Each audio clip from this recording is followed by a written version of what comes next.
I hope you have enjoyed the sunshine the last couple of days, especially yesterday. It was such a beautiful day, and since I talked to you about snow last week, I'm glad that that's not something we have to think about again this week. The sunshine is beautiful, light is beautiful, and even though we're separated, the light reminds us of God's love, his creation, and the beauty that is found in it. One of the other things that light does is it exposes things. And I don't know if you can tell from these videos, but we repainted this office over the last week. And so that's why it looks a little different. It's a different color. But as Sarah and I were painting, it had gotten dark outside. And so we had the lights on in the room. And we finished the room up. And the next morning, when it was sunny and we opened up the curtains and opened the shades, all of a sudden, every place that we had made even a small mistake was now visible. The sunlight brought that out. It showed us where our painting skills needed to be improved, and so then we touched it up. And that's something that light does, especially the very bright sunlight. It reveals the flaws. It shows things for how they are. And when we think of that in a spiritual sense, we think of the fact that Jesus is the light of the world and that he came into this world and his light exposed the darkness. It exposed what was wrong.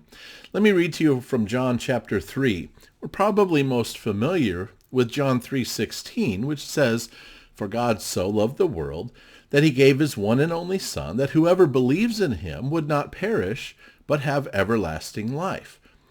That's John 3:16. I want to read to you from John 3:19. So this is part of the same conversation that Jesus is having with a man named Nicodemus. This is what he says. "This is the verdict. Light has come into the world, but men love darkness instead of light because their deeds were evil. Everyone who does evil hates the light and will not come into the light for fear that his deeds will be exposed. But whoever lives by the truth comes into the light, so that it may be seen plainly that what he has done has been done through God." We're all probably familiar with the idea of picking up a rock or a stone, and underneath there are a bunch of bugs. And when the sunlight hits those bugs, what do? They quickly scatter. They want to get back into the darkness. And that's one of the things that happens when our sin is exposed. If we go all the way back to Adam and Eve, when they first sinned, when they ate of the fruit they were told not to, and God came into the garden like he normally would, do you recall what Adam and Eve did? They hid. They ran away and they hid from the Lord. Because when we know that our sin is about to be exposed, well, we don't like that and we try to hide from it. And here in John 3:19, Jesus clearly states that men don't like the light because it exposes evil deeds. But in Ephesians chapter 5, verses 8 and 9, listen to what Paul writes. He says, "For you were once darkness, but now you are light in the Lord. Live as children of light. For the fruit of the light consists in all goodness, righteousness, and truth, and find out what pleases the Lord." So we have two differing concepts here. The first one is that the light came into the world, that Jesus, who said, "I am the light of the world," has come into the world, and his light has exposed evil deeds and wickedness. And as we come to him, as we've talked about in the last few weeks with Easter and the resurrection and Christ's suffering for us on the cross, when we come to faith in Christ, our sin is forgiven. We have entered into the light. And as Paul said there in Ephesians, we were once darkness, but now we are light in the Lord, and we are to live as children of light. In the Sermon on the Mount, Jesus said this regarding our light as we live as children of God in this world. He said in Matthew 5:14, "You are the light of the world. A city on a hill cannot be hidden.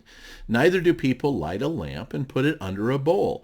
Instead, they put it on its stand, and it gives light to everyone in the house. In the same way, let your light shine before men, that they may see your good deeds and praise your Father in heaven."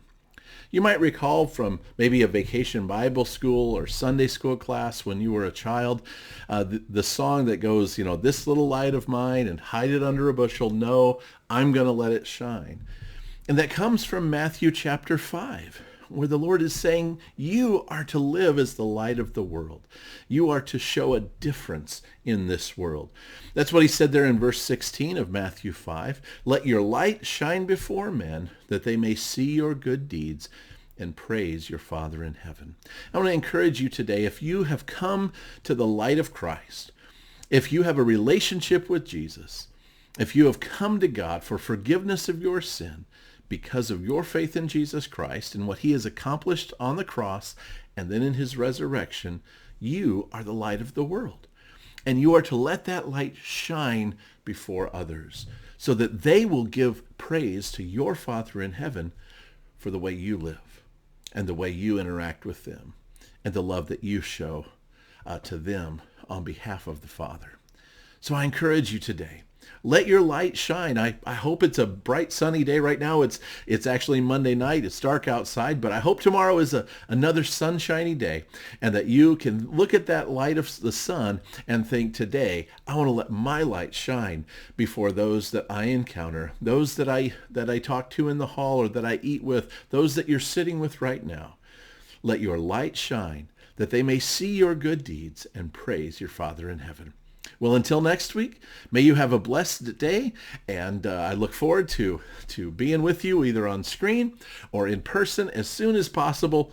Don't know when that's going to be, but we still look forward to hope to the day that we will be with you at Summit Point. May you have a blessed day.